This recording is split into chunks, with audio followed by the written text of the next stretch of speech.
Сегодня тема нашего разговора, предлагаемая тема, это белорусская национальная идентичность. Что это такое идентичность национальная? Хотелось бы для начала определить между нами. Если вы не согласны, вы тогда уточните, пожалуйста, исправьте. С моей точки зрения, это чувство и понимание человека, в данном случае белоруса, своей принадлежности к определенной нации, к народу, основанной на общих культурных, религиозных ценностях, конечно, истории, языке, традициях и символах. И все это формирует самосознание, такое самоопределение, и отличает себя от других, своих от чужих. Но это не врожденное, это приобретенное чувство. Здесь все может развиваться по-разному в жизни человека. Как вы считаете, что отличает белоруса или белорусов, может быть, на личном примере, естественно, да, так, вероятно, ближе, отличает с точки зрения обычая, традиции, нормы повседневной жизни, мироощущения? Как вы думаете?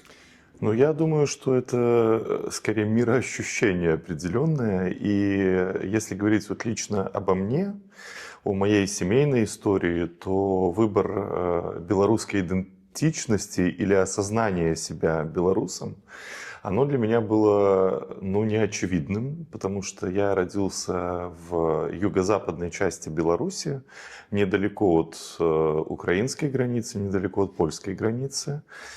И моя семья фактически говорила на диалекте украинского языка, не белорусского.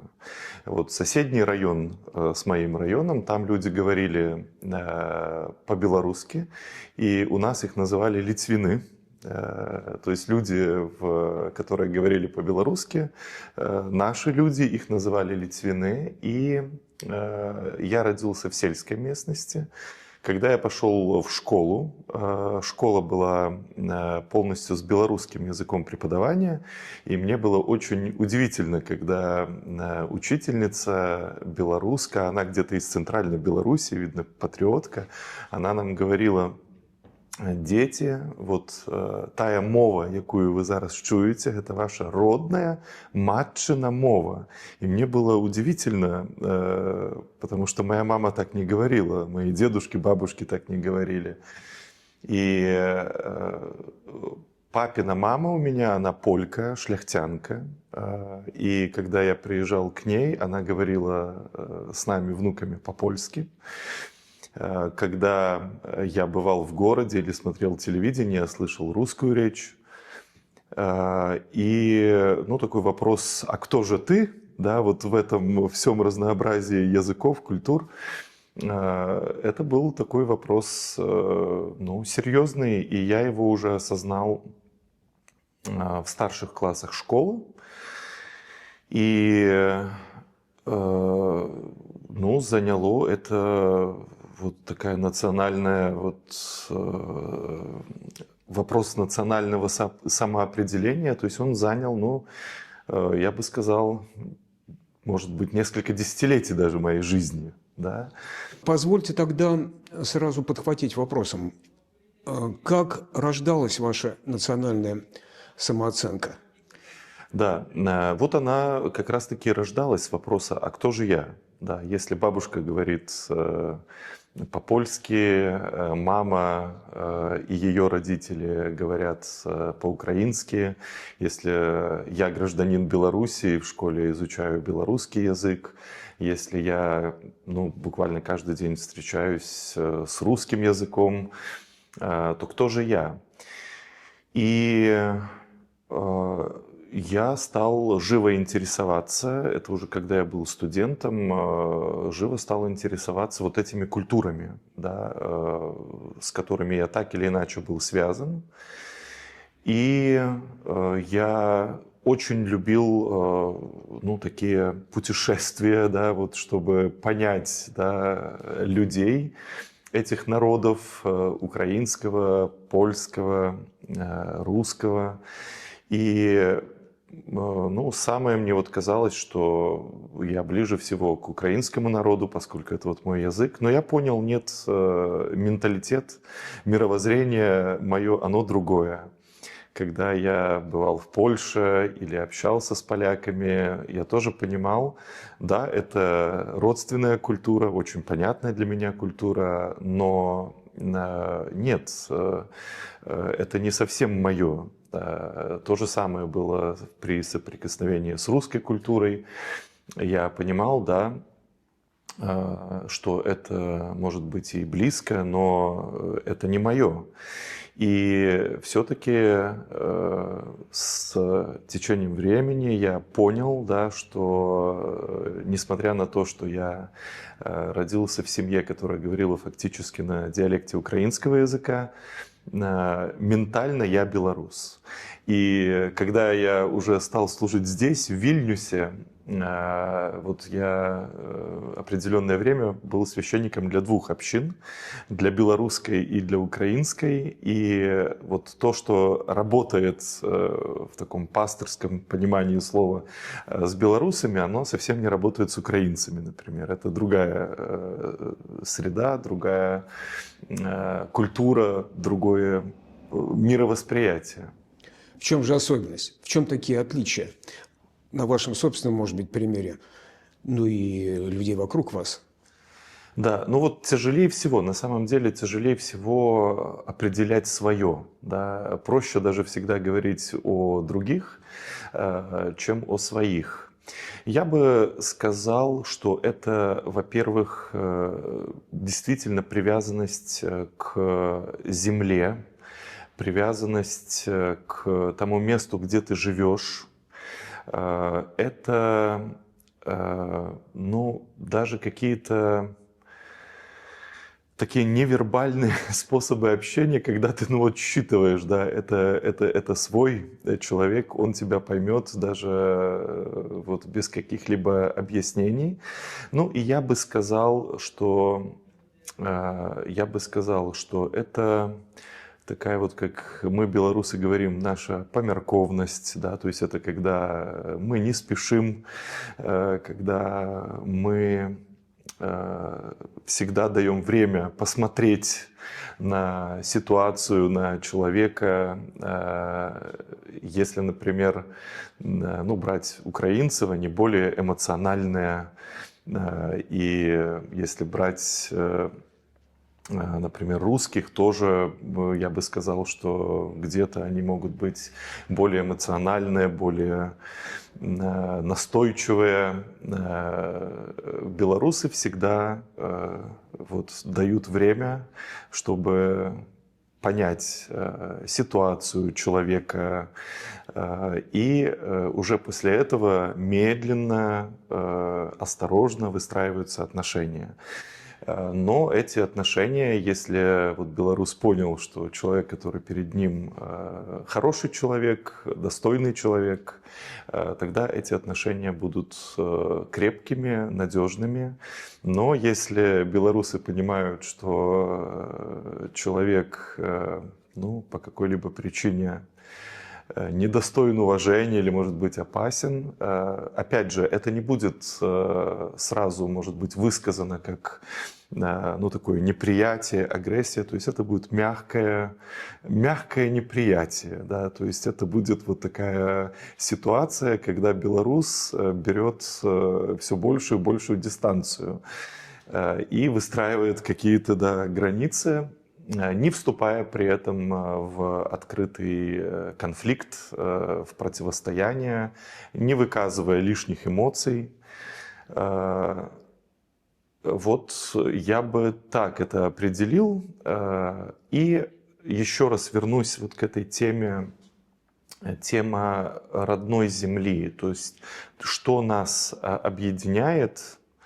Нас объединяет, белорусов, да, действительно большая привязанность к земле, к тем местам, где мы родились, где мы росли, вот и в целом к нашей Беларуси.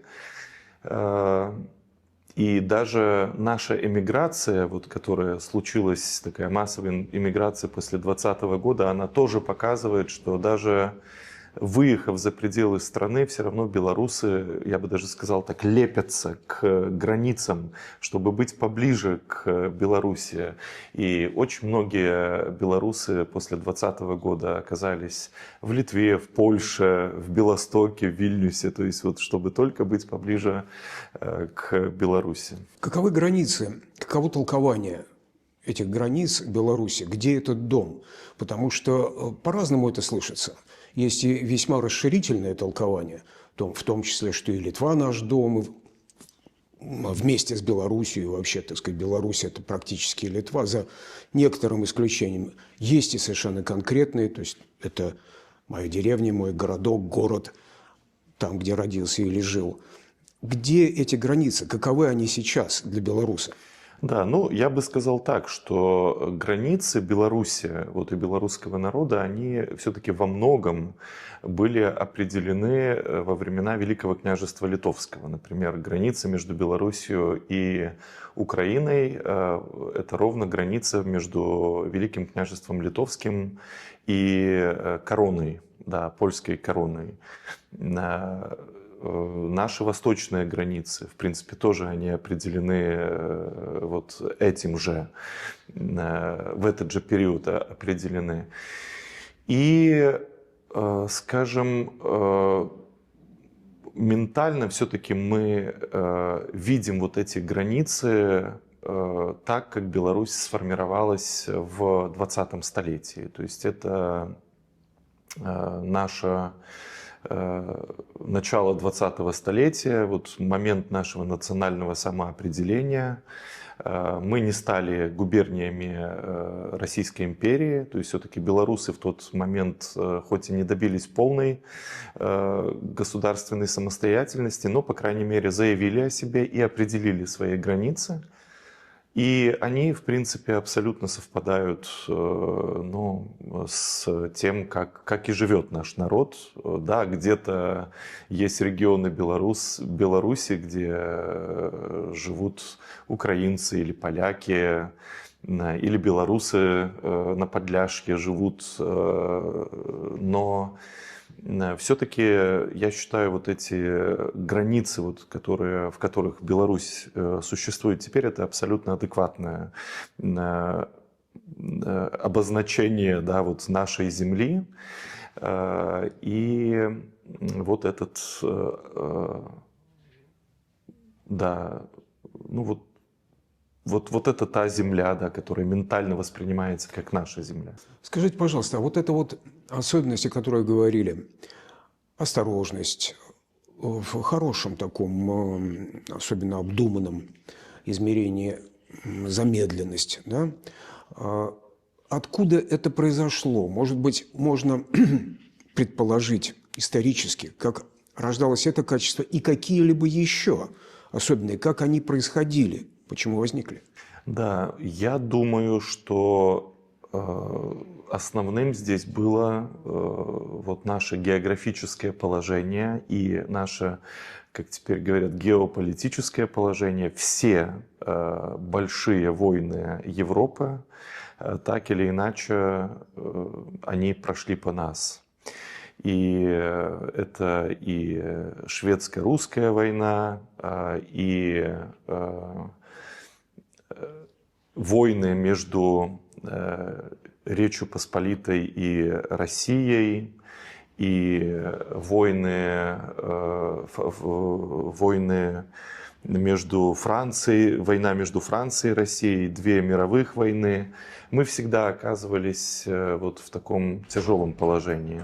Мы часто оказывались под оккупацией, и понятно, что нужно было быть осторожными, чтобы выживать.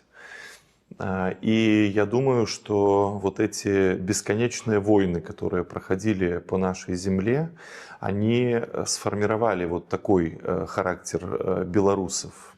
Когда вы рассказывали, вы вошли уже через школу в зону белорусского языка.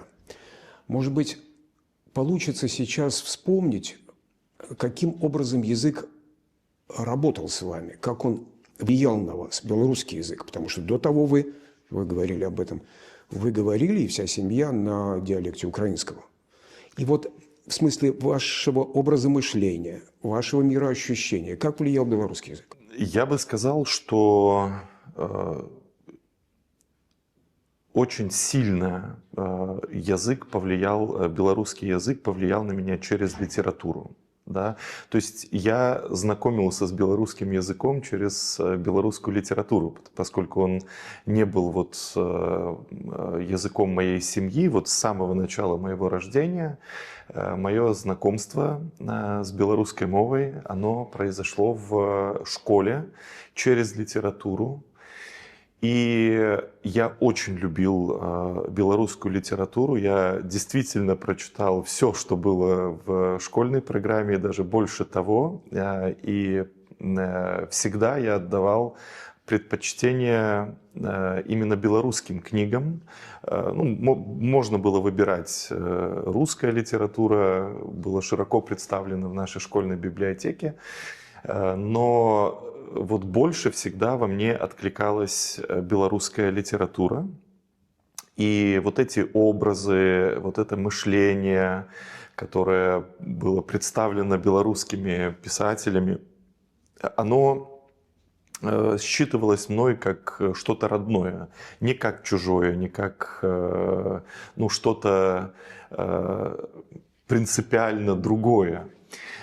Скажем, вот в сравнении с русской литературой в тот период, то есть это была такая русская литература, да, то есть русская классика, которая возникла по большому счету, вот то, что было в нашей школьной программе, это 19 век, там, начало 20 века. То есть это было интересно, но все-таки это считывалось как другое, да, не как родное, да.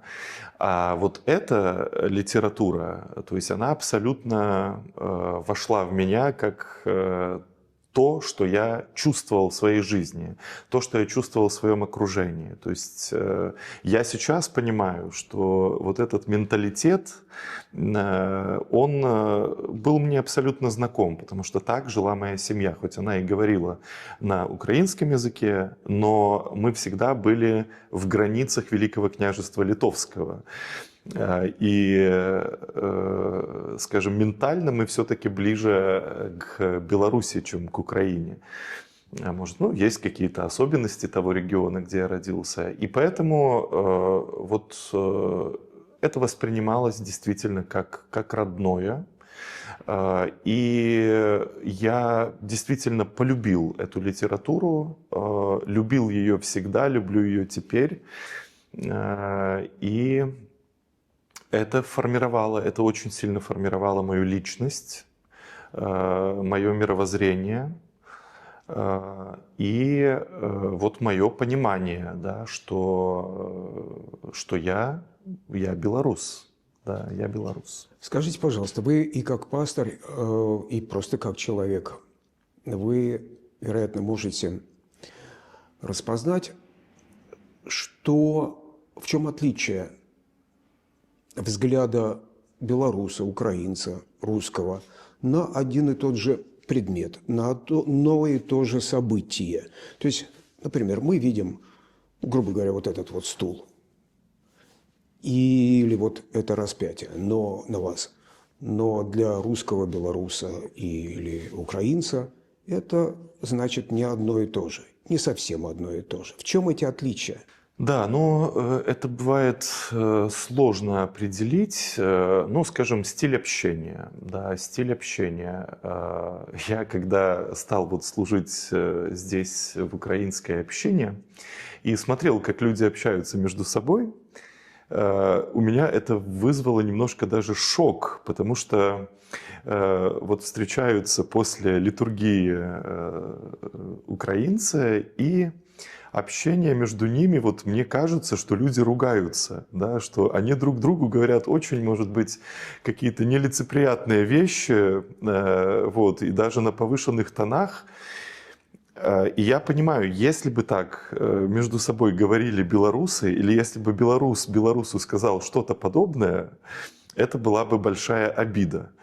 А у украинцев нет. То есть они совершенно спокойно вот могут говорить друг другу там какие-то не совсем приятные вещи, претензии, даже на повышенных тонах, но потом они абсолютно вот искренне обнимаются, расходятся, и они остаются прекрасными друзьями. Вот у белорусов так не принято. У белорусов так не принято. Все-таки, я бы сказал, какая-то ну, такая вежливость,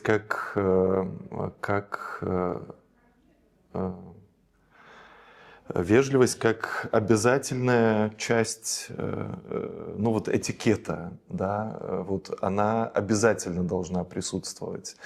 Но если говорить вот на стиль, говорить о стиле общения, ну вот как я, например, наблюдаю россиян, ну, мне кажется, что россияне тоже, они ведут, ну, так общаются между собой, может быть, где-то, ну, более так жестче, я бы сказал, да.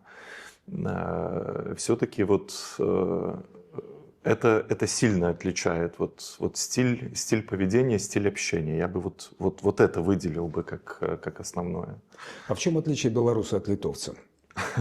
Это очень интересный вопрос, да, потому что я сейчас живу в таком месте, где вот, ну, у нас квартира, это первый этаж частного дома, и там все мои соседи литовцы. И я вижу, как вот люди работают у себя во дворе, что они делают, как они общаются.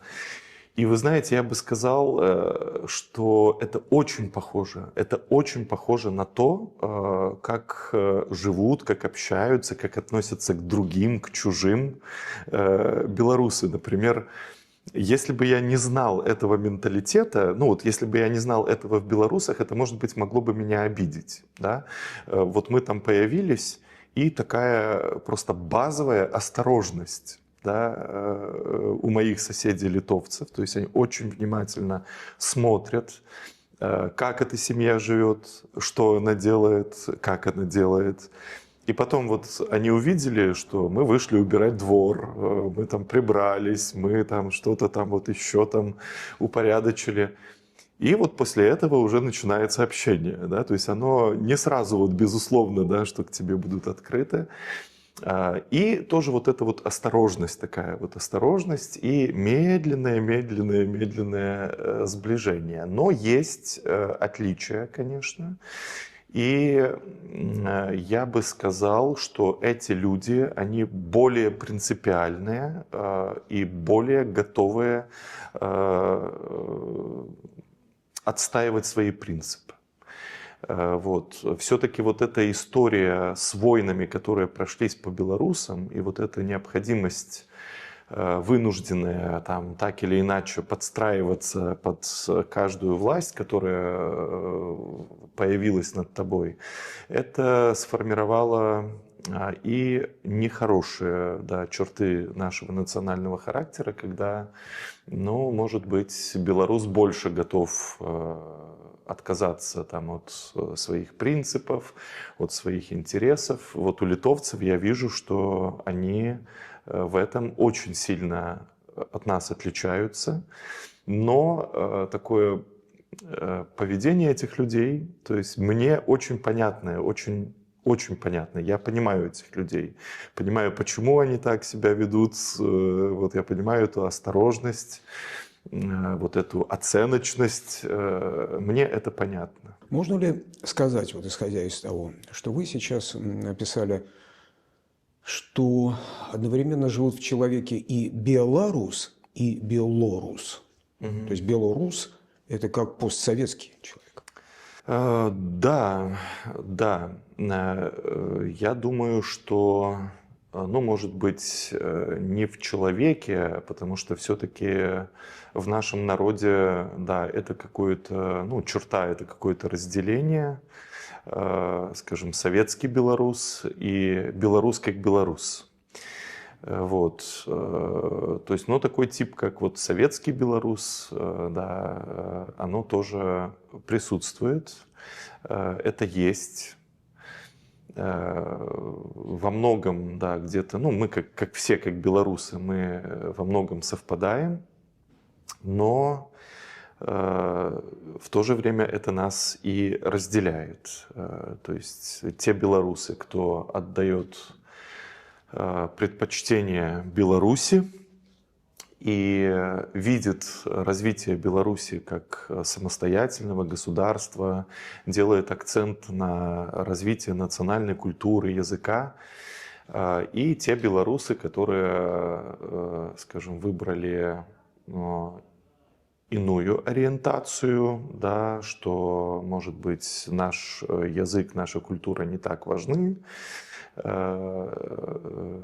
и что наше национальное, оно не на первом месте. Главное, чтобы вот было, как у нас вот говорят, шкварка и чарка.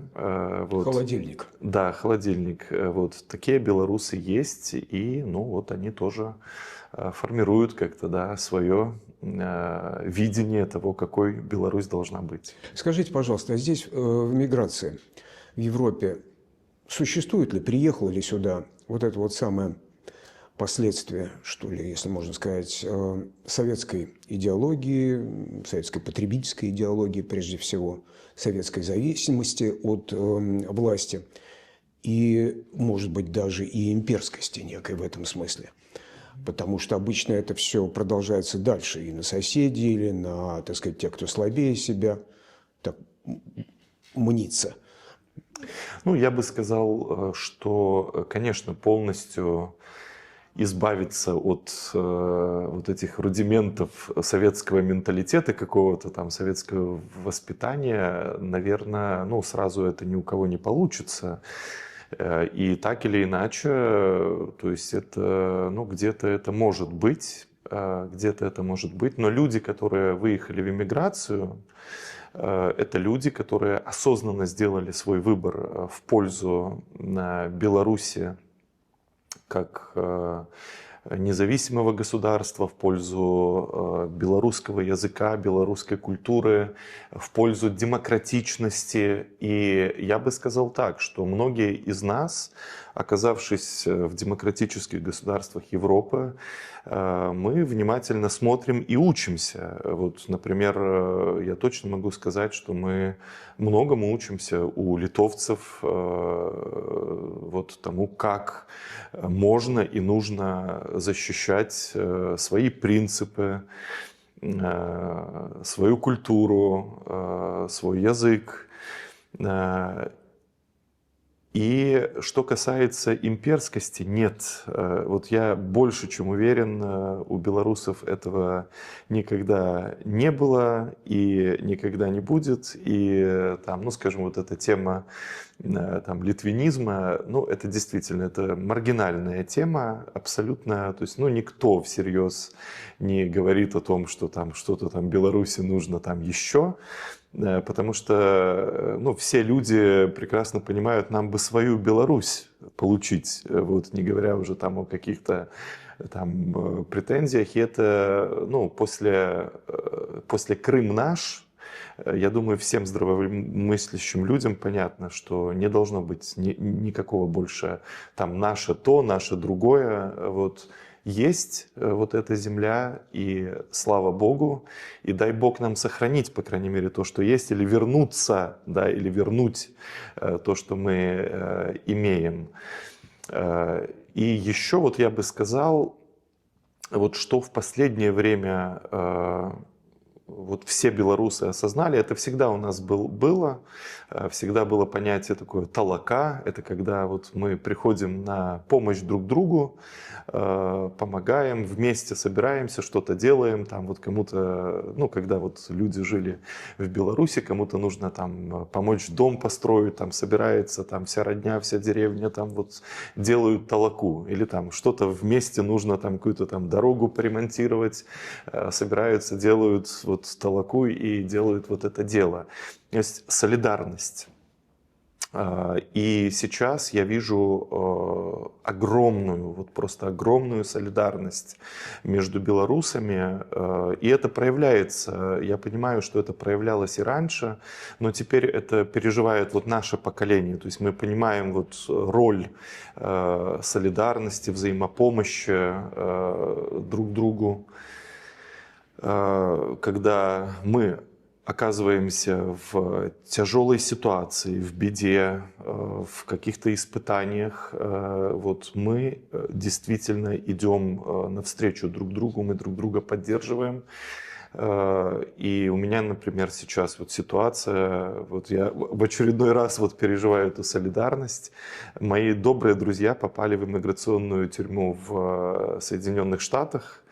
Один пост в Фейсбуке, и вот люди абсолютно, вот, которые могли бы проигнорировать, то есть со всего мира, с США, белорусы, которые мы никогда с ними не виделись, но они включаются в эту проблему, как будто бы вот в тюрьму попали их добрые друзья. Вот, и я вот в очередной раз, вот именно вот в эти дни переживаю вот эту радость, да, что мы есть друг у друга, да, что мы не относимся друг к другу как к чужим людям. Скажите, пожалуйста, вот какие черты, те самые из области национальной идентичности, из области национальных особенностей мышления, повседневной культуры, являются, я бы сказал, может быть, препятствием или даже таким отчуждением на отрезке отношений с литовским обществом? Вот что мешает, как это преодолеть, если вообще нужно? И как, в общем, можно и стоит сотрудничать с литовским обществом? Ну, я бы сказал так, что вот это скорее такая негативная черта белорусов, что мы боимся первыми идти на контакт, да, что мы скорее так отгородимся, как-то закроемся, вот, и нам бывает тяжело сделать первый шаг. И мне кажется, что белорусская диаспора в Литве должна быть более активной в выстраивании вот этих отношений с литовским обществом, с литовской культурой. Но это парадокс. Это действительно парадокс, который, вот, я думаю, осознали и мы, и литовцы сейчас. Когда в Литву приехало десятки тысяч белорусов, мы, оказывается, тысячелетиями жили тут вот рядышком друг с другом, но мы очень плохо знаем друг друга. Мы очень плохо знаем друг друга. Хотя даже в наших языках очень много общих слов.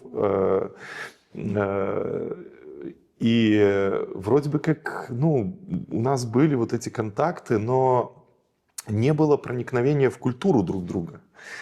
И то, что вот сейчас мы с удивлением смотрим друг на друга, смотрим на наше видение истории, на культуру, на какие-то вопросы общественной жизни, политической жизни. Я считаю, что это скорее хорошо, при всех проблемах, которые всплывают, это хорошо, потому что вот нас просто судьба заставила внимательнее посмотреть друг на друга. Понимаете? И когда я общаюсь с литовцами, мы всегда отмечаем, с удивлением отмечаем, как же мало мы знаем друг о друге. И теперь у нас есть все шансы действительно лучше понять друг друга. Да? Нужно проговорить, проработать все то множество тем, которые всегда есть у соседей. Да, то есть понять, выработать вот этот синапсис, да, общий взгляд. Потому что если мы этого не сделаем, белорусы и литовцы, то, конечно, вот какими-то недосказанностями, двусмысленностями, да, непроработанностью каких-то проблемных, может быть, тем могут воспользоваться те люди, которые, ну, скажем, те люди, которые не желают добра нашим народам. Вот. И поэтому вот тут нужно работать, И я считаю, что инициаторами тут должны быть именно белорусы. Те белорусы, которые волей судеб оказались теперь здесь, это вот, ну, какая-то миссия, действительно историческая миссия, понять друг друга, да, вот, понять, где наш общий фундамент, на чем вот может строиться наш диалог друг с другом. Вероятно, это понимание вообще в свое время существовало, поскольку это была общая земля проживания, да, исторически, я имею в виду. Вот Скорее когда... нет, чем да. А? Скорее нет, чем да.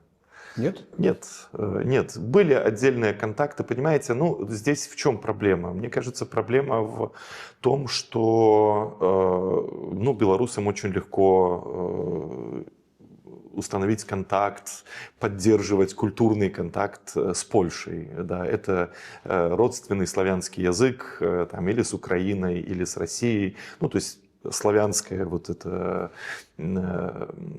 содружество, скажем так. Но литовцы, у них своя культура, свой язык, который не открывается так вот легко и просто, как польский, например, язык. Вот. И тут вот этот, ну, это стало определенным барьером. То есть, ну, белорусы не очень-то, наверное, интересовались этим. Литовцы, понятно, сохраняя свою национальную идентичность, свою культуру, свой язык, они тоже так осторожно, не только к белорусам, но вообще к славянству как таковому. И это понятно, потому что вот славянство, оно может, ну, как-то растворить, подавить вот небольшой народ, я это понимаю. И вот этого диалога не произошло. Был диалог, ну, там, между отдельными там, политиками литовскими, белорусскими. Был диалог, может быть, там, ну, несомненно, был диалог какой-то в сфере культуры, но такого проникновения друг в друга, да, то есть вот понимания друг друга, его не произошло. И это то, что вот теперь нужно сделать. Какие для вас, может быть, три, ну, традиционно там три предлагается, три имени, три ума, три духа вместе с тем воплощенных в человеках, в людях, которые являются для вас вот ориентирами, такими светлыми ориентирами? Вы держите их в памяти, вы их читали, вы их знаете. Они для вас пример. Из белорусской культуры? Конечно, конечно. Да. Ну, я бы в первую очередь назвал бы преподобную Ефросинью. Да, вот ее бы я выделил. Женщина, которая в XII столетии сделала очень много для просвещения белорусского народа, для образования, для развития, для цивилизации. Затем бы я назвал, несомненно, ну тут я не оригинален, конечно, но буду так идти по большим таким периодам. Ну, 3 это очень мало на самом деле. Сколько угодно. Да, Франциск Скорина, несомненно. Вот это человек, который, ну, он очень-очень белорусский белорус, потому что вот в нем уже можно было видеть вот эту стремление преодолеть, там, скажем, конфессиональные различия, да, то есть он, ну, мы не знаем, кем он был там по рождению, по крещению, там, православный или не православный, может быть, был православным, но потом, вероятно, он стал католиком, но потом он, вероятно, вдохновился идеями европейской реформации и действовал в духе вот европейской реформации, просвещения. Вот.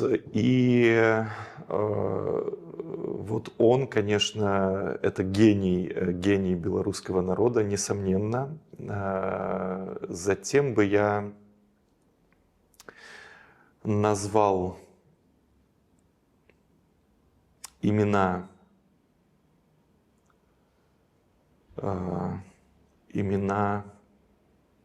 ну, я думаю, вот Костусь Калиновский тоже, да. Нельзя его пройти, да, то есть человек, который, ну, осознал, да, сформулировал, пробовал это реализовать. Он осознал, что у белорусского народа есть свой путь, свое призвание. Человек, который высоко ценил свободу. И вот это то, что навсегда останется в исторической памяти белорусов, да, вот этот вот призыв к свободе. Вот его бы я выделил. Братья Луцкевичи, да, которые были отцами, так скажем, белорусской независимости, БНР, да, ну вот, да, обвяшчэнне, да, провозглашение Белорусской Народной Республики. Я бы обязательно сказал бы о писателях наших, да, это несомненно Купала, несомненно Короткевич, несомненно Василь Быков. Вот.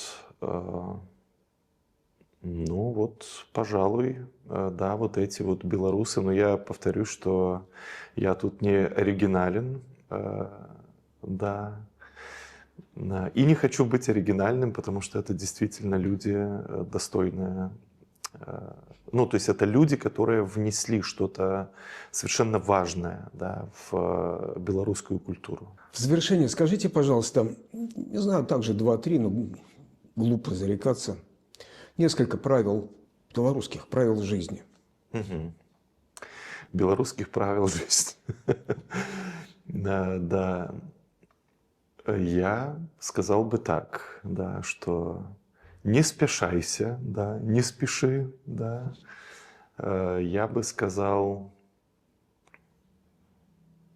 белорус белорусу, белорус, да, вот это правило бы я сказал. Я бы сказал такое правило, что, ну, это из религиозной жизни, что неважно, православный, католик или протестант, но на первом месте ты белорус. Вот. И это действительно, ну, так оно и есть на самом деле вот в жизни нашего народа. Ну вот 3. С чего никогда белорус не сойдет, не отступит? С чего? От чего? От своей земли. От своей земли не отступим, нет. Вот. Это что-то очень глубоко внутри.